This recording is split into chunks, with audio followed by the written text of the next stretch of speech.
Gamit ang mga recyclable materials ay makakagawa na tayo ng tsak na ikakatuwa ng mga Junakis ninyo. Gagamit lamang tayo dito ng tissue roll, construction paper, takip na mga plastic bottle at panali. At nakita nyo naman na inuna kong ginawa yung magiging paan ng puppet natin dahil pinapainit ko pa nga yung glue stick ba. At ang isinunod ko ay yung magiging ulo ng puppet natin. Ay na madali lang hanapin yung mga materials na ginamit ko dyan sa bahay ninyo. At kita nyo naman sa video na kadali lang naman gayahin ito. At sure naman ako na magiging project ito ng mga Junakis nyo kapag nasa grade school na sila. At ang isinunod kong ginawa naman ay yung katawan niya at nilagyan ko lang ng konting detalye. At ma-appreciate ito ng mga Junakis at gugustuhin nilang laruin ito.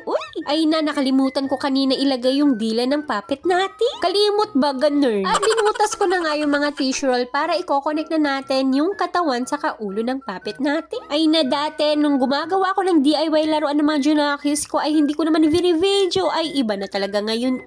At gusto ko lang naman din i-share sa mga nanay dyan na may mga maliliit pang Junakis na pwede nyong gawin ito para maiwasan ba nila ang sobrang paggamit ng gadget. O diba, may tama ako. Ay na ang ibig kong sabihin, tama yung sinasabi ko ganun. Ay na yung kadaldalan ko ba ay natapos na rin yung paa. At gagamit din tayo dyan ng medyo mahabang panali para i-connect na nga natin yung magiging katawan niya at ulo. At itatali na rin natin yung stick para ito yung magsisilbing hawakan natin kapag nilaro na natin yung puppet dog. At ito na nga yung naging result ng ginawa kong puppet dog. Ay, kagaling ko. Wow!